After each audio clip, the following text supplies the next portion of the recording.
Yeah, because I get a Absolutely. lot of students, and then they're just sitting there and they're like, yeah, yeah. So I wanna be a singer. And it's like, you want to be a fucking singer, and you can't even engage me in a conversation.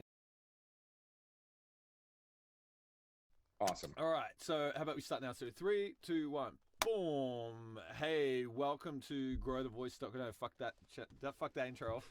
All right, let's start again. Dude, that's Let's my start. Let's life. start now. My life is false starts on my videos. Yeah. That is like You and me both. All right. Oh, All right. So man. I'm gonna include that in. So I'm not gonna edit that out. All right. We're gonna start again. So Sweet.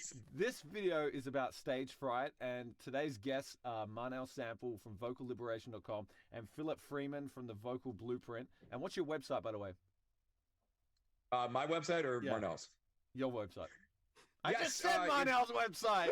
Oh, you did just say Marnell's website. I'm not even listening. Yeah, look how big these ears are, and I don't even listen. Get Oh off my God. the channel! Today's topic is about stage fright, and if this is something that you have dealt with as a singer and lack self-confidence, and maybe you're afraid to get on stage, or when you're on stage, you just freeze, or you're afraid of even being in front of a microphone in the studio, then we're going to talk about these kind of things, or even if you're afraid of your voice in general and afraid to go high or afraid to go loud, we're going to talk about some of this stuff today and how you can overcome it. So we got Mana Sample and Philip here, and I want to get both of you guys. I want to get your perspectives on this and how you help singers to deal with this, so that whoever's watching this can get something out of it if they're struggling with this. So how about we start with you, Philip? What's on your Sure. mind? Do you have anything on the top of your mind, or would you like me to trigger you off with a question, or what's up? I've got some things that I can talk about right off the get go here. Let's do So I'll just go with it. You know, stage fright. The first thing that I tell students, especially when it comes to stage fright, is that there's nothing wrong with them. People have a tendency to think that because they feel this anxiety, because they feel this almost this fear, this absolute fear, that there's something wrong with them. And all it is, as we were discussing earlier, is a natural mechanism of your animal brain. It's your fight or flight response. So essentially your brain is working perfectly when you get that response. So it's all about how you interpret that response that determines your success up on stage and your ability to manage the stage fright per se. So, given that, you know, I'll speak from, and it takes time. It's one of those things that take time. I have had stage fright in the past before, and I have just simply put myself into a situation where I've been up on stage so much that it's been reduced to an absurdity. So, I'd like to preface this with a personal story, and then talk about some of the concepts as well, and then of course, you know, let Marnell talk about his experience as well. So I'll try to keep it short, but.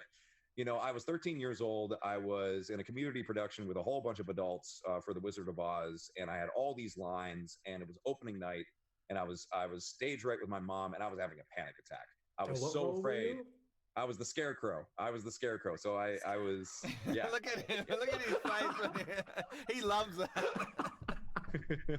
He's eating it up. Yeah. So yeah, I was the scarecrow, and yeah, thank you. Yeah, yes, just like Michael Jackson in The Wiz. So yeah, yes. So I was having this panic attack, and you know, I just took this deep breath. I took this deep breath, and I just went out there, and it's almost like my conscious mind blacked out. Like I just completely lost any conscious attention to what was happening, and just all the lines that I had learned, all the songs that I had learned, I was able to perform them, and everything was just fine. Oh, Even wow. when I even when I screwed up, it was just one of those moments where It's like you your know, I would body just did deal it, but with it. your brain wasn't there, but your body just. Yeah, you trip, but you just keep going. And I kept putting myself into those situations where I would put myself into situations where I was uncomfortable, keep putting myself into situations where I felt like I was pushing the envelope of what I was able to do. And it got to the point where my anxiety up on stage would reduce exponentially every time it happened. And it reached such an absurdity that it made me. I had kind of a revelation, and it made me realize, oh my gosh, what I'm doing here is I'm like essentially faking it until I make it. But what that means is that there's an actual real mechanism happening within my body that's causing that to happen. So I came up with it. I had this idea at one point, and I said, "Oh my gosh, this makes perfect sense." You think about alpha, beta, and like alpha wolves, alpha males, alpha females, beta males, beta females. That traditional construct of human tribe mentality and such. And I think about. I tell my students to think about our ancestors in the hunter-gatherer days. And singing is an alpha activity. You are doing something that is bringing attention to yourself, and everybody's watching you. So you are a leader, and everyone else is following you. But it's a team mentality. That's another thing that's important to understand. Is it's a team mentality. It's a participational thing. So it's not just you in the limelight. Everybody's involved. Anyway, your fear, that mechanism of anxiety, is the fear that you are either going to die because you're going to get killed by the alphas, or you're going to get abandoned by the group because they don't like what you do. And that abandonment leads to death, starvation, all these things that are completely opposite to what you're trying to do, which is survive. So that animal brain is going off like crazy. And then with that said, though, we live in a civilized era where the chances of you getting killed by an audience are very slim. You're gonna go home. You're gonna have a sandwich. The pitchfork wielding audience are like, the that song sucks. So it sounds like you're saying. So it sounds like you're saying like although we don't live in that time, we still have the remnants of that in our brain. We still have the programming there. Yeah. So yes, and we can use that programming to our advantage as long as we acknowledge that it's there and what it is. So then if we acknowledge what it is, it also runs along the line of the fact that anxiety and excitement are the same chemical compound. It's all about how we choose to use that energy and put it towards what's going on. And every student that I've ever mentioned this to, letting them know that there's nothing wrong with them with this anxiety, they've been able to liberate themselves. It's amazing to see the change between when they had this question mark in their head and when they finally have an exclamation point. They're like, that makes sense. Huge. So is this for you when you teach this? Is this something that magically clicks, or is it like a progressive thing? It's a progression. It depends on the student, obviously, because everybody's different. One person might have it like right away, and you see like exponential difference right away. With others, it's gradual and over time. But what's interesting is that it's constant, consistent progress. And would you say it's a no? Go ahead. So, is it a physical process you take them through, or is it just telling them about the concept that triggers the That's change? A great question. And it's this, people are probably gonna hear this and think this is such pseudo bro science, but I actually have them move in a way that they think a confident person would move. I have them extend their that makes total sense to me. Yeah. I have them extend their arms out. I have them spread their, spread their legs out to like shoulder width apart, not all the way down. now, how now, brown cow? Somebody had to go there, man. I was about to dig myself a hole, but I saved myself. Spread it to shoulder width apart while standing. Okay. Yes, like. Do I let you finish that sentence or not? I call this exercise the Patrick Starfish, because essentially what that does is it allows, like, what you're doing, it is exposing the major arteries in your legs. You're exposing all the sensitive parts of your body, and sometimes I have my students open up like this. And they're exposing their brainstem. This reminds you of Elliot Hulse kind of stuff. Are you into him? Yeah, very similar to what Elliot Hulse talks about, like with biomechanics and all that stuff. So I think that there's a lot of merit to what he says. Some of the stuff he says is a little pseudoscience-y, but you do the research and you do see that it does have a lot of merit if you dig deep. The way I see it is like, if you try something and it works, just fucking do it. That's how exactly. And what's so crazy, I've seen like I'm sure that you've had this experience, and so have you, Marnell, that you have all these crazy exercises that you give to students, and they might seem really goofy. Yeah, they might seem like and really crazy, stuff, but they work. It's stuff that if you would say it publicly, people would say, "What the fuck are you doing? Like, what the hell?" Like some of the stuff sounds wrong. Some of the stuff that works sounds wrong in writing, but in the right context, it makes sense. Absolutely. Absolutely. So that's my experience on it. But I would want to end it there, so that way Marnell has a chance to. But I like what you said. I know we're going to come back to you. Yeah, I really like what you said, by the way, and it shows to me the kind of intuition you've got, and that I see in good teachers. Good teachers have that. They're like that ability to just read the situation and just deliver even something that's not politically correct. And I think that's a good word for it, politically correct, because that goes into that social conditioning. So like political correctness is that same fear of not being socially accepted. In that, it's like I got to watch what I say. I got to watch how I express things. I got to watch what I do. And some people, when they go on stage, some people when they go on stage, they have this belief that the audience isn't on their side and the audience is going to laugh at them. And whereas a pop star or rock star, they don't have that mindset. A rock star getting on stage, even in a city that's unfamiliar to them, they assume that the audience is there for them already and that the audience wants to come for a good time and that they can give them that good time. And that kind of belief, it's like a self-fulfilling prophecy. Like, this is the way it is, so it's going to be that way. And and I think that's the story we tell ourselves. We tell ourselves how it's going to be, so then we see it in that way. We go on stage and we're like, I hope I don't fuck up this note. I don't know if I'm ready for this. What if people laugh at me? What if I get on stage, forget my lines? What if what if this? What if that? And then then it goes down the wrong way because of that. But like, and then you ask yourself the question again, and you're just like, what if you do? What's gonna happen? Right. Nothing's gonna happen. Like, really, you're not gonna you're not gonna die. And I think what you said about just doing it enough so that you can see that the consequences are nothing to worry about. To see that even if you fall flat on your face, and that's something that I've done plenty of times before. But anyway, sorry, go ahead. Physically. Yes, I actually have. Yes. Not on my face, but on my ass. Like, okay. I was in Illinois, and I went up, and it was on the very first note that the band played. Very first. And it was like 3, 2, 1, boom. Yeah, exactly. I felt that was the same night that my guitarist got a gash in his leg, and it was like such a great night. There's actually video evidence of our merch guy pouring vodka into his open wound to clean it up. Oh, dude, it's disgusting. It's awful. It's just bad. Crazy. Bad times. Yeah, tour life, man. Oh God, crazy stuff. Granola and gashes in the leg. Instant noodles and gashes in the leg. All right, yes, so exactly. Marnell, what's did you have any comments on that? Did you want to share something that's different or anything like that? I wanted to add to what both of you said, because you started that political correctness thing. You started to touch on a point that I wanted to get to, which is something that my teacher said to me about stage fright. I believe it was either in my first or my second lesson that I had with her.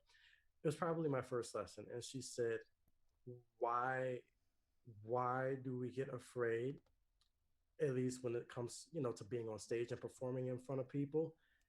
And she said, it's because we are afraid that we're going to be judged. And it's funny because I didn't fully take in what she said at that time, but as the years have gone on, I do realize that that's really what it all boils down to. We get afraid of, what are the people going to think when I open my mouth? What are they going to think when they hear me sing this note? What are they going to think when they hear me sing this high note or this low note or this loud note or this particular type of tone? Or what are they going to think when I'm singing this song? Are they going to like me? Are they going to like the way I look on stage? Are they going to have nice things to say about me afterwards? Are they going to have, you're worried about all these judgments from people. And she's like, that's where the root of this stage fear comes from. You're just worried about things that aren't even really that important, because, and this goes back to what we were talking about in our other video, and it's a point she brings up to students all the time. She said, sometimes people might like you or dislike you for something that's not even logical, because she told me a story, one of her other students. She said that, she's been judges in a lot of competitions, and she would, see the kids performing, and she would go, oh, this person's really good. And the other judges wouldn't let them in. So she would talk to them afterwards saying, why didn't you vote for this person? This person was clearly talented. They sang all the notes. They sang really well. They performed well. They committed to the character. Why didn't you choose them? And why did you choose this other person that had lesser talent? And she said, the judge said, oh, because I just like their hair color. So this is why she tells people, Yeah. don't take criticism personally, because even if you sing, you're not going to please everyone. You never know the reasons that people are going to like you and the reasons that they don't like you. Yeah. So as long as you go out and you know that you did your best, and it's nothing really to worry about. And then the next thing that she said that I will add to that is, you're a human, you're going to make mistakes. And when you're out there on stage, you're going to have a note where you screw up or where your voice might crack for a second or whatever. And she said, whatever you do, whatever happens, then you keep going. Next moment, you're on to the next thing. Don't sit and like fixate on that, because then that once again goes back to that whole judging thing. Oh, what are they going to think? Oh, I just missed this note. I forgot my lyrics here. Or I sang the wrong melody note. What are they going to think? Just pretend like it didn't happen, because she said 9 times out of 10, they're not even going to notice that you made a mistake. And then this gets into the other thing, kind of what you were talking about, Philip. She is very adamant about people with portraying to people and through body language that you're nervous or that you're not confident.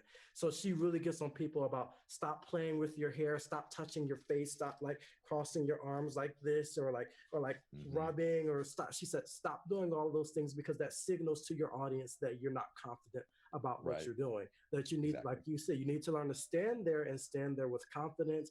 And more than likely, you're going to have to practice that in front of a mirror. Like, you got to find out what is your personal habit that you do your thing, whether it's rubbing your hands together or rubbing your finger or doing all kinds of stuff like that. What is it that you do when you're nervous and you get on stage and you got to practice doing something else in place, that's something that's more productive, that's going to get you to where you need to be? So what I suggest to people is taking that energy of anxiety, like you said, and using it as an energy of excitement. So I suggest to people, when you start feeling nervous, do something physical, like go hit something, go punch something, go stomp your feet for a second, go jump up and down, go yell, go scream for a few minutes. Feel like, oh, I'm kind of getting in control now. And then you will do much better when it's time for you to go out and go on stage. And tell them about what you was explaining before you recorded the call about acting pretending to be a different person. So the other thing I find with people who have issues with confidence on stage is, a lot of times it like you mentioned in the beginning of the call, it's a thing of not having confidence in your own voice. And I find this even extends to people speaking voices. And this goes back to kind of what we were talking about with the other video with puberty, is that a lot of times when people go through puberty, and especially if it's a sudden change in the voice, you start feeling uncomfortable with your voice. You start kind of shying away from your voice, and then that makes you start to manipulate it and use it in ways that are not natural to you. It makes you start kind of mumbling or holding your mouth more. That's a big one, jaw tension. You'll tend to tense your jaw when you get anxious a lot, and all kinds of things like that. So the way that I suggest that people go about, that I have people go through that, is you just got to simply think of the most obnoxious person that you know, the loudest, most obnoxious, most extroverted person that you know, the person that you can't stand, the person that has all the characteristics that just irk you, and pretend to be them for a little while. Pretend to speak like them. So I find what's helpful is, you know, copying their voice and copying the type of volume that they use. Test it out on somebody that you don't know. Like, you're going to a fast food place to get something to eat, like getting a pizza or getting a burger or something like that. Yeah. And you're talking to the person at the register. In that little short 2-minute exchange, just pretend like you're this person that you can't stand. They don't know anything about you. Pretend like you're Gordon Ramsay, and you go, right. What is that? That's well done. That is well done. So, stop bringing me shit! What about this, Gordon? That is well done. That's gristle, you fucking idiot. Get back and cook me a new one. Gordon Ramsay. Oh man. And that's all it is. It's just doing something like that. And it's probably, you're probably never going to see this person again. They don't know anything about you. That's After that short 2-second exchange, they're not going to care about you. They're going to forget about you. At best, they might remember you later that day because they might think that you were entertaining, and you might make them smile. So there you go. You know, I mean, it's really a thing of, like both of you were saying, that this is something that you have to practice again and again and again, Yes. because you have to prove to yourself that there is no threat if I use my voice in this way. There's no threat if I'm louder. There's no threat if I use this vocal quality. There's no threat if I speak higher. There is no threat that if I do this. You have to prove it to yourself. It's not just a thing. Knowing it is half of the battle, but the rest is proving it to yourself that there is nothing to be afraid of. So I tell people, you practice it in your speaking voice. You got to practice speaking up and speaking boldly. And if you have to pretend to be somebody else to do that, then so be it. And just let yourself pretend for a while and have fun with it while you're pretending. It really turns out to be a fun thing when you pretend to be somebody else, even if nothing more than just 5 minutes. And then how you transfer it to your singing is, when you sing, you kind of have to pretend like you're somebody else for a little while. You have to take on the character of the song itself, or absolutely. And I think that's a really, really great way to, you know, get outside of yourself, if that self that you have is like this, that you have so much doubt and anxiety going on. I mean, I think as you progress, like as you get more advanced, it's important to find your own voice and be able to have your own character. But I think there's absolutely nothing wrong, and I think it's certainly recommended to don different, like, you know, different personas in order to get the most out of your voice. You know, it's even personal experience for myself doing that with Chris Cornell and Robert Plant, and experimenting even, like, you know, with different voices. I know that, like, previously in our call, I was doing all kinds of stuff, and you know, anime voices and whatnot, you know.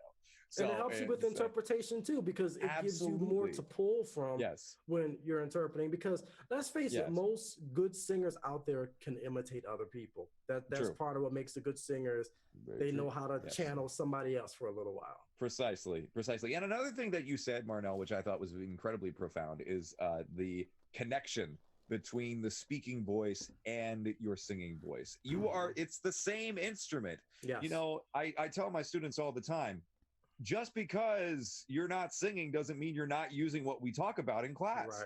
If anything, the time that you should be using those techniques is when you are speaking, because then you get like 8, 9, 10, 11, 12 hours of practice and good technique use. And then when you apply it to your singing voice, boom, you're good to go. You've been warming up all day because you've been singing, like you've been speaking the way that you sing. And I want to add on to add a new point to this is I think sometimes, and this might be irritating to hear this to some people, but I think sometimes shyness and anxiety comes from a selfish kind of energy. Sometimes it is because people are focusing too much on themselves, and when it's expressed to somebody, it comes out as something selfish. Because when somebody's like going, afraid to be loud, and they're kind of talking like this and all that, I consider that a selfish thing, because you are not trying to interest the person listening to you. When you speak, you need to be performing when you speak in a conversation. If you find yourself boring people and they can't even listen to you when you speak, then that is something you got to weed out in your speaking voice, not just singing, because you are a performer. Your job is it's not about you being the limelight. Your job is about the audience and getting the fucking audience out of the seat, man. It's them. Hold on. I want to add something to that. You're touching on a great point. Okay. So remember, look at him. He's ready to. He's ready. I know. Like everybody's like, I've got like goosebumps here from what you said, because like this, like light bulbs are going off in my head. But Marnell, please, go first. So everyone needs to remember that singing is a form of communication. And in order for communication to take place, you have to give, and then you have to receive. You have to give, and you have to receive. What you're talking about is someone who's afraid to give. They're afraid to give. They want to hold everything. They don't want to give with their because voice. they're afraid of what they're going to receive. Yeah, that's it, man. They're afraid of what they're going to receive, you know, and you should be able to give freely without any outcome, without worrying about what you're going to receive. And that's a very hard thing to get rid of. And touching on what you said, Marnell, about giving, and what you said, Phil, about, you know, separating yourself from the situation and performing. You know, there was a guy that I watched do a seminar in college. His name is Dwight Heckelman, and one of the most important things that he talked about was when you are talking to somebody or trying to make an elevator pitch about a business, you do not go and be like, oh, I'm a voice coach and I do this and I've done that and I've made this. Yeah. I. Syndrome. It's not about you. It's about the relationship that you have. So you say, what's new and exciting? Tell me about what you're doing. What's interesting and what's happening? And they start, and you give them the floor to talk about themselves. And then you intercede and say, oh my gosh, so you're looking for voice lessons? Well, I can help you with that. I'm actually a voice teacher. So in the sense, when it comes to performance, rather than being like, what am I doing? What is this? What is that? What is the other thing? Make the question be, what does the audience want to see? What do they want? It's not about what I want or what I'm doing. It's about what they want. What did they come here to see? What did they come here to watch you or whoever else do? And that's put on a fucking show. Yeah. So give them a show and don't worry about whether or not everybody's going to like it. Not everyone's going to like it. There's going to be 20% who think it's crap. Right. So that's it. Like, there's always going to be people that don't like it. You know what too? So, like, I was talking to a singer like a few years ago, and he was saying like, oh, I performed in a cafe, and no one was really paying attention, no one cared, and he was really burnt out and frustrated about that. And I had to tell him, I said, hang on, dude, why are people in the fucking cafe, dude? Yeah, they're there to drink coffee and chat with each other. Exactly. So you should be going in there belting your face off. You should be going in there with something that creates an atmosphere, light singing, light music. Prepare for the occasion. Prepare for the medium, the place that you're in. Prepare for that. Oh, yeah. Don't go in there going, hey! Don't come in yelling because you're too loud, Or don't be that guy that says, come on, guys, listen to what we're doing. Come on, clap. This is a performance. And they get on come stage, on, right? clap. They get on stage. Oh, man. And they That's say, like, so embarrassing. Well, you know what? You're making me think of something with what both of you just said. And it goes back to what you said earlier, Philip, about a team. And that's something that I want to emphasize to everyone about performing, that think of you and your audience as being a we. You are a team and you need each other to be able to have this conversation. Like, you can't do what you do as a performer without your audience, and then your audience also needs you. So you're giving and exchanging with each other. You're giving your voice, you're giving an interpretation to a song. They are giving you back their energy, their enthusiasm, their it's a constant give and take. And I find the artists that I like the most, they always talk about that especially with their live shows. They say, we are here together for this show. And they keep emphasizing that in all of their shows. Yeah, absolutely. You know what the constant theme that keeps coming to my head is permission. Like when we talk about stage fright, like what you said before, Philip, about they're afraid to give because they're afraid of what they're going to receive. It's almost like they need permission to give something, and they've got to understand. Yeah. Like if you're watching this and you've got stage fright, you've got to understand that you don't need that permission. You're the one that gives the permission to yourself. It's easier said than done, but there are processes that you can do, physical movements that can shake you out of your shell and get you in an emotional state. And this is something that I think anybody should do, even people who don't have stage fright. Like, I don't personally have stage fright, but I still kind of warm up my energy for a show. Like, I will kind of like sing itself, like the singing warming up. I won't sit there and just kind of go do some lip bubbles. I want to get something loud and get my whole body used to making some loud noises, so that being bold. It's like I'm excited. You get kind of like a hit, like a hit of energy. And you get a high from it. Yeah. So you're not walking up on stage and you're like, hello. So we got our first song here, and this song was. Like, the crowd needs your energy. No one wants to hear what your song's about. They don't want to hear when you wrote the song and shit. They want to hear you come up stage and fucking just get on there. So if you can get on stage, and if you're afraid to start and afraid to open up, and you're like, well, how do I start? How do I open up? Just get the music cranking straight off the gate. Get the music cranking straight off the gate. One thing that you can do as a singer is get used to practicing with the microphone in a amped room. Just go to a rehearsal room and what I like to say is set the volume slightly too loud, because you want to simulate some of the worst conditions you may face, and sometimes a bad condition is that you don't have enough volume in your mic, and it freaks you out because you don't know what the hell to do. So what I recommend is just getting used to things like that, and the kind of the loud noise, and then if you feel like you're not sure how to start a line or whatever, get used to kind of saying it out of the mic first, right before the line comes up, and then sing it straight into the mic. You know, so I've done that before. Kind of go, like, if you're afraid of a note or whatever, and you're like, this note is sometimes a note that I miss. Right before it comes up, just sing it out of the mic. If it's loud enough, no one's going to hear it. Just turn away from the crowd, sing it, and then spin back around, and then hit it. And you know, I've done that. That's something that exactly. I've seen Michael Jackson do it, man. I've seen Michael Jackson do it. He would spin around and he would kind of sing something, and he would turn around, and then he'd hit the note. Yeah, and it would look like he's going to his audience, yeah, it looks like to he's his going band, out to the band, right? But no, he's doing that for himself too. That's good. Yeah.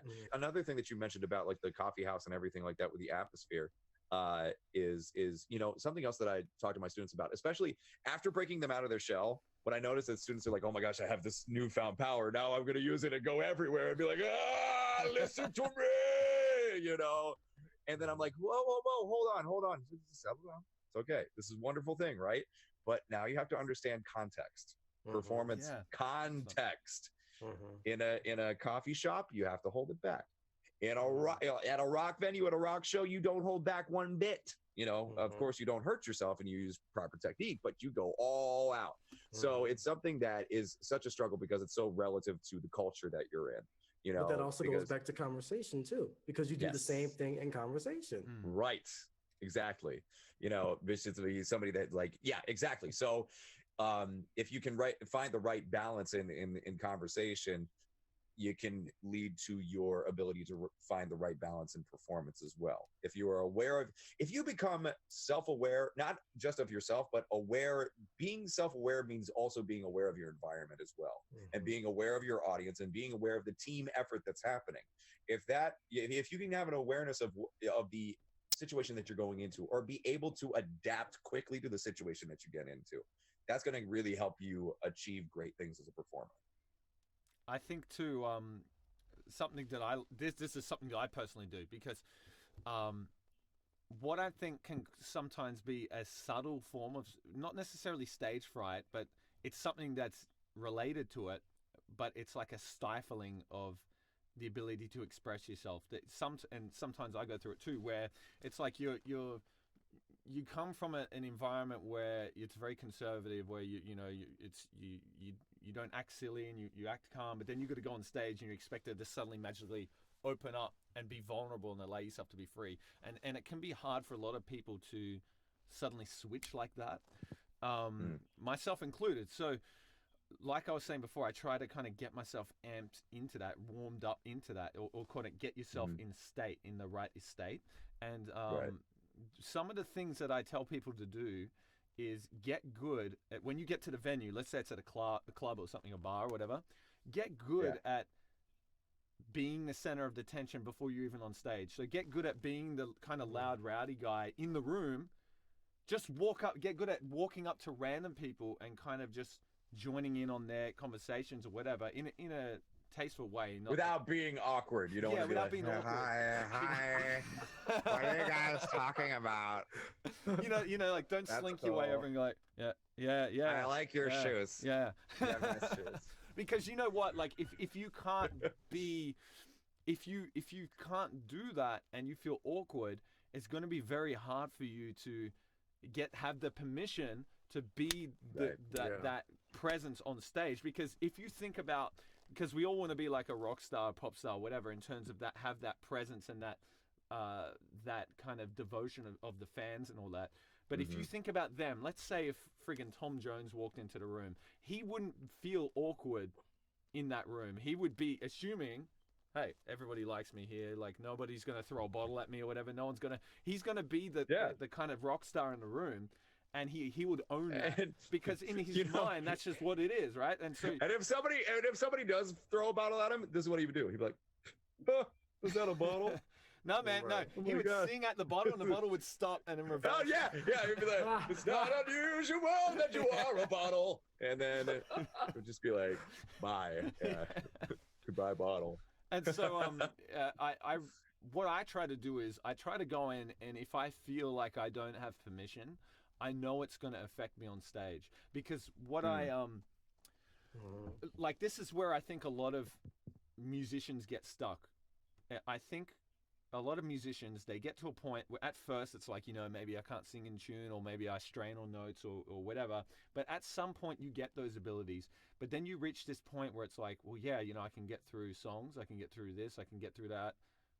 But something's missing. I'm missing that X factor. I'm missing that stage presence. I'm missing that. And this is where I think that comes into. So even if you don't have stage fright, you can have a stifledness and lack of ability to open up that will prevent you from being the fucking bomb, the rock star, that guy on stage that commands the room. Something that's in my mind is, it's like, okay, I've got to get myself fucking loose and cool before I get up there. So I get into that bar, I'll just try to talk to people, I'll try to make people laugh, I'll try to be the loud guy. And when I'm on stage, right when you get on stage before everything starts, and you're on stage and it's kind of quiet and like everybody's waiting for the music to start, this is how I know if I'm in the spot or not, and how somebody else might be able to tell if they're in the spot or not too. If you're on stage and you're feeling a bit like and you got the musician's side view, and you're afraid to just turn around and just like go and just make a noise, if you're afraid to do that, you're probably gonna be a bit stifled when you start singing. That's a great test. You should be able to get on there and be like, go to the guitarist next to you and go and just like fucking push him or something, or you should be able to have that permission to do that. If you don't feel you got the permission, so the audience is gonna think I'm an idiot. If you don't have, I'd like to make a disclaimer though. But yeah, I just want to make a disclaimer based on what you say. Like, if you go to an open mic and you have never talked to the guitarist before, you don't have a rapport with them. No, I mean your guitarist. I mean your guitarist, your friend. Yeah. Just like not a strange random guy. guitarist that you. It's like, hey, what's up, man? Yeah, do you know this one key in E? This one song in E flat major? It's like, yeah, dude, awesome. All right, you ready? Here we go. And then you start like pushing. He's probably gonna be like, what the fuck, man? You doing? You'll get kicked out. Yeah. You know what you were saying, Phil, it made me think of something. Here's another good tip for people, and it's kind of one that I took to heart early on, and that's just simply sing everywhere. Like, I sing everywhere to the point where people get sick of hearing me sing. I sing in the supermarket. I sing when I'm waiting in line. I sing when I'm on the bus. I sing when I'm on the train, when I'm waiting for trains. I sing when I'm washing dishes. I sing when I'm washing cars. You have to get to the point where singing is such a habitual thing for you that you're always in singing mode, that it's not like, oh, this is something that I only do when I'm on stage. No, it's something that you do all the time. Yeah, that makes sense. That's a good point. Very like, much so. is that I think people who can be shy and nervous, they're generally not the loud one in the group when they hang out with their friends. So they will. It's not that they're not participating; they participate passively. So they'll kind of sit in the group and just like listen to everybody, and they're enjoying it, but they're not. They're just receiving, like what we were talking about before. They're receiving that energy, and they're like, "Ha ha ha! This guy's funny," or whatever. They're like, "Oh, this is fun." But and they will have opinions and thoughts that are interesting, but they won't give it to everybody. So if you're watching this and you're like that kind of silent guy in the group, there is value that you have that you can give. And sometimes we're afraid of like, oh, I got this cool joke, but the moment's passed. Oh, I missed that perfect opportunity to land that joke, and it'll be awkward if I don't express it. It's like, no, man. And it might be awkward the first few times you do it, but you've got to learn that timing. Do it anyway. Yeah, you got to learn that timing by doing it. I've definitely been that guy. I think every single one of us, at some point, has always been that guy. It's like, I've got this amazing joke I'm gonna tell everyone, and then like the moment passes, ruined. Yeah. And then it passes, and you're like, life is over, and you just get so sad about it. I think you know what I think too, though, is like I think when we place so much importance of like, oh, it's got to be received well. It's got to be received well. That's when it's not received well. That's because we have so much invested in the outcome Yes. that we get fucked over big Too time. much. You know. Yeah, you're not investing enough into what you're giving, and you're investing too much into the outcome. Yeah. So if you switch that around, it makes a big difference for sure. I think you know, like because the people who are naturally social and naturally funny and naturally good and naturally charismatic, they kind of assume that it's going to be cool, that everything's going to be okay, and because and it is, and so it just keeps fulfilling that prophecy, that belief. And I think, and I'm sorry. Go ahead.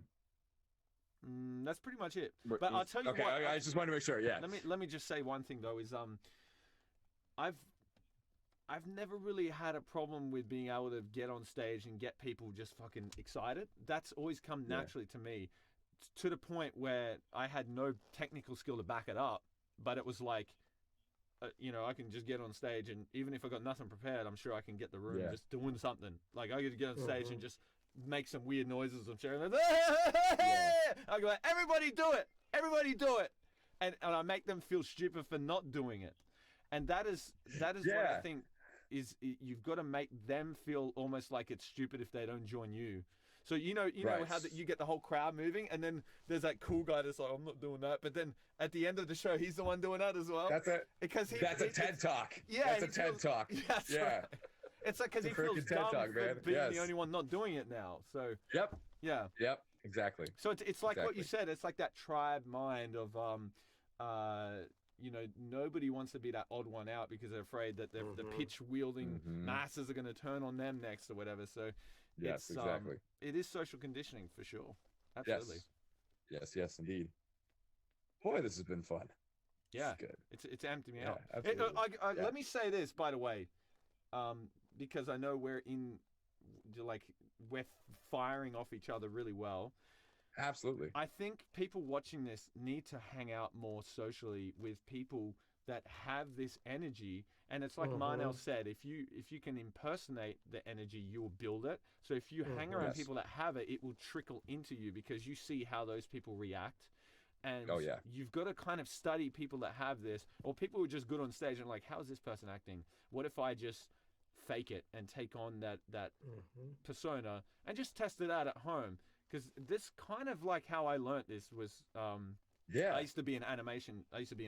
So we had to study how characters move to like one of the tests we had to do as animators was you have to show a story without any audio or words, and you have to show which character is the good guy, bad guy, or whatever, or the confident character or the shy character by how they move. So we would have to literally animate a confident character standing differently to show, oh, that's a confident character.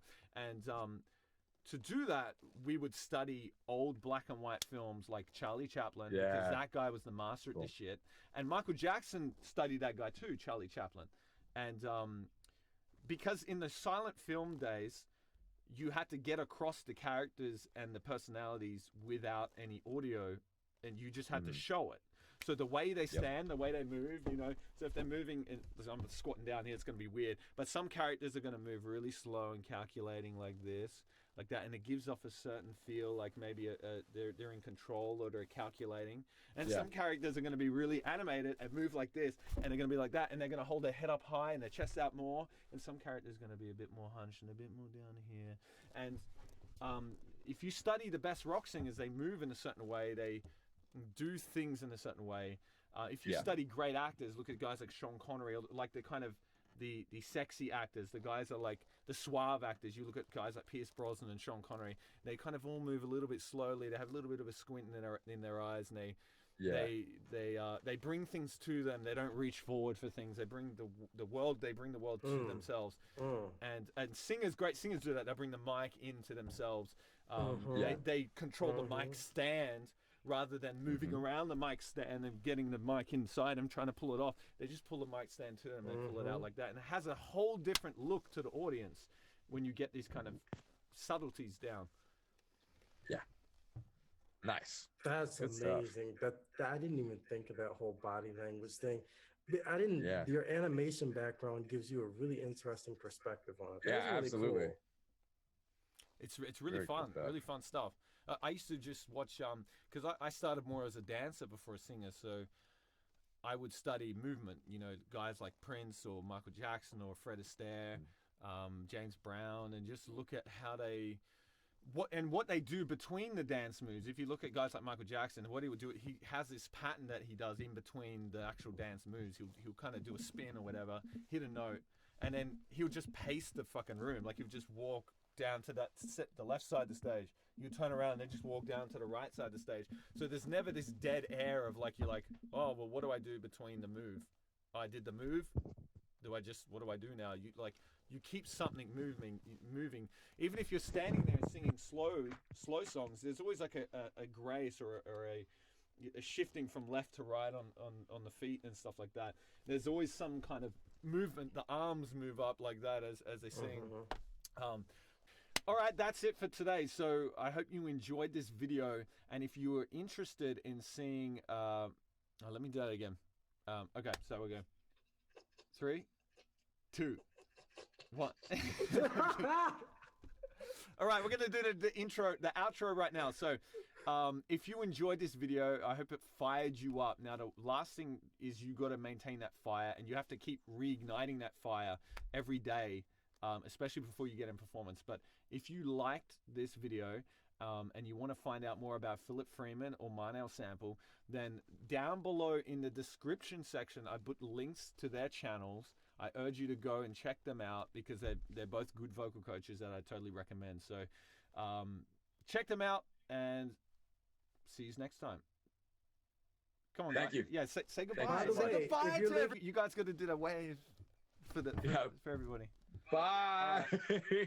See you Yes, later. thank you. Okay. Thank you. Thank you, guys. I'll chat to you soon. See ya. Bye. Yeah, Okay, that's it. Take it easy. Boom. There we go. Yep. That's it. that's it. Dudes, this has been so much fun. Oh my gosh.